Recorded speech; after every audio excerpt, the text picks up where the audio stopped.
آپ کو لوگ کہیں کہ جب آپ حنفی ہیں اور تقلید امام ابو حنیفہ کی کرتے ہیں تو کبھی آپ فتویٰ امام ابو یوسف کے قول پہ دیتے ہیں، کبھی فتویٰ امام محمد کے قول پہ دیتے ہیں، کبھی فتویٰ دونوں کے قول پہ دیتے ہیں، صاحبین کے قول پہ، تو آپ امام حنیفہ کے مقلد کیسے ہیں؟ امام ابو حنیفہ ایسا امام ہے کہ اس کے شاگرد اس کا ساتھ نہیں دیتے، اور آج 1200 سال بعد ہم ان کی بات کو مان لیں؟ کبھی امام یوسف نہیں مان رہا، کبھی امام محمد نہیں مان رہے، شاگرد بات مانتے نہیں ہیں اور ہم ان کی بات مان لیں۔ ایک سوال تو یہ ہوگا نا، اور دوسرا یہ تقلید شخصی کیسے ہے؟ کبھی امام حنیفہ کی بات، کبھی امام شافعی کی، امام ابو یوسف کی، کبھی امام حنیفہ کی، کبھی امام محمد کی۔ جواب سمجھیں، اس کا جواب رد المختار فتاوی شامیہ علامہ ابن عابدین شامی رحمہ اللہ دیا ہے، مطلب صح عن الامام انہ قال اذا صح الحدیث فهو مذہبی، اس کتاب وہ فرماتے ہیں، امام یوسف فرماتے ہیں، ما قلت قولا خالفت فیہ ابا حنیفۃ الا قولا قد کان قالہ،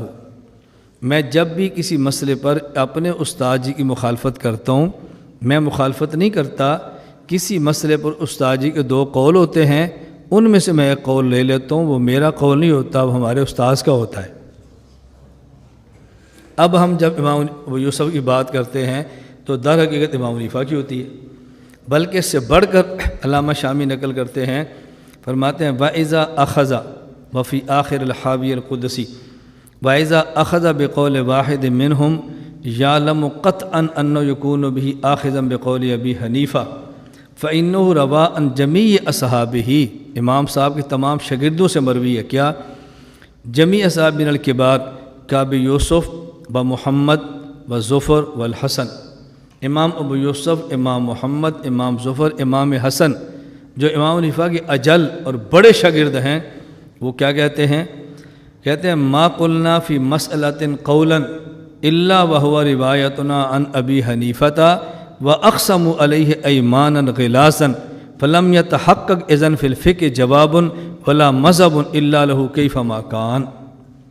یہ 4 شاگرد قسم اٹھا کر کہتے تھے، ہم جب بھی کسی مسئلے پر کوئی قول لے کر امام صاحب سے اختلاف کرتے ہیں نا، وہ در حقیقت قول ہمارے استاد امام حنیفہ رحمۃ اللہ علیہ کا ہوتا ہے۔ اب مطلب اس کا کیا ہے؟ مطلب یہ ہے کہ امام صاحب رحمۃ اللہ علیہ کے کسی مسئلے پر 2 قول آگے ہیں، امام ابو یوسف رحمۃ اللہ علیہ نے ان میں سے ایک قول کو ترجیح دی ہے،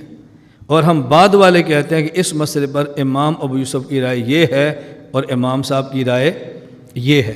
امام صاحب کی رائے ہونے کا معنی کہ امام صاحب کے 2 قول تھے، ان میں سے ایک قول کو ترجیح امام یوسف نے دے دی ہے،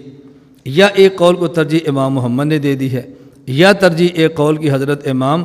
ظفر نے دے دی ہے، تو ہم ان کو چھوڑتے نہیں ہیں، بلکہ ہم حضرت امام